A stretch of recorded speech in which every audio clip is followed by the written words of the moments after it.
भारत देश त्योहारों का देश है। यहाँ भिन्न जाति के लोग भिन्न भिन्न त्योहार को बड़े उत्साह से मनाया करते हैं और इन्हीं त्योहार में से एक त्योहार है होली। होली फाल्गुन माह की पूर्णिमा को मनाई जाती है। हर त्योहार की अपनी एक कहानी होती है जो धार्मिक मान्यताओं पर आधारित होती है। होली के पीछे भी एक कहानी है।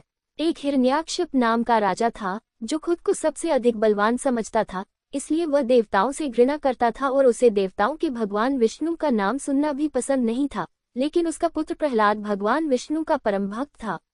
ये बात हिरण्याकश्यप को बिल्कुल पसंद नहीं थी। वह कई तरह से अपने पुत्र को डराता था और भगवान विष्णु की उपासना करने से रोकता था, पर प्रहलाद एक नहीं सुनता। प्रहलाद भगवान विष्णु की भक्ति में लीन रहता था।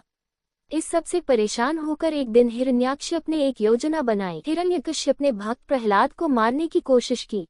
उसने प्रहलाद को हाथी से कुचलवाया, ऊंचे पहाड़ से बेतवा नदी में धक्का दिया, लेकिन प्रहलाद बच गए।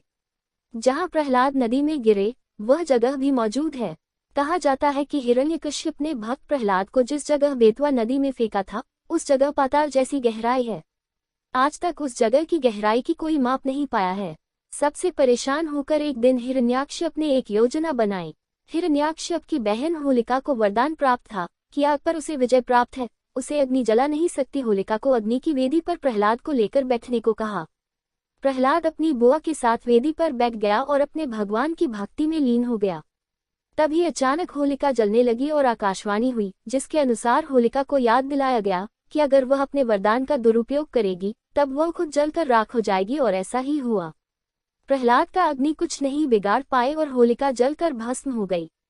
इसी तरह प्रजा ने उस दिन खुशियां मनाई और आज तक उस दिन को होलिका दहन के नाम से मनाया जाता है और अगले दिन रंगों से इस दिन को मनाया करते हैं। होली का त्योहार पूरे भारत में मनाया जाता है, लेकिन उत्तर भारत में इसे अधिक उत्साह से मनाया जाता है।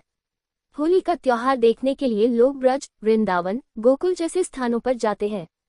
इन जगहों पर यह त्योहार कई दिनों तक मनाया जाता है। ब्रज में ऐसी प्रथा है जिसमें पुरुष महिलाओं पर रंग डालते हैं और महिलाएं उन्हें डंडे से मारती है। यह एक बहुत ही प्रसिद्ध प्रथा है जिसे देखने लोग उत्तर भारत जाते हैं। कई स्थानों पर फूलों की होली भी मनाई जाती है और गाने बजाने के साथ सभी एक दूसरे से मिलते हैं और खुशियां मनाते हैं। लोग टोली बनाकर रंग गुलाल लेकर एक दूसरे के घर जाते हैं और एक दूसरे को रंग लगाते हैं और कहते हैं बुरा न मानो होली है। मध्य भारत के इंदौर शहर में होली की कुछ अलग ही धूम होती है। इसे रंग पंचमी की गैर कहा जाता है, जिसमें पूरा इंदौर शहर एक साथ निकलता है और नाचते गाते त्योहार का आनंद लिया जाता। इस तरह के आयोजन के लिए 15 दिन पहले से ही तैयारियां की जाती है। रंगों के इस त्योहार को फाल्गुन महोत्सव भी कहा जाता है। इसमें पुराने गीतों को ब्रज की भाषा में गाया जाता। भांग का पान भी होली का एक विशेष भाग है। नशे में मदमस्त होकर सभी एक दूसरे से गले लगते, सारे गिले शिकवे भुलाकर सभी एक दूसरे के साथ नाचते गाते हैं। होली पर घरों में कई पकवान बनाए जाते हैं। स्वाद से भरे हमारे देश में हर त्योहार में विशेष पकवान बनाए जाते हैं। होली शायरी। रंगों से भरी इस दुनिया में रंग रंगीला त्योहार है होली। गिले शिकवे भुलाकर खुशियां मनाने का त्योहार है होली।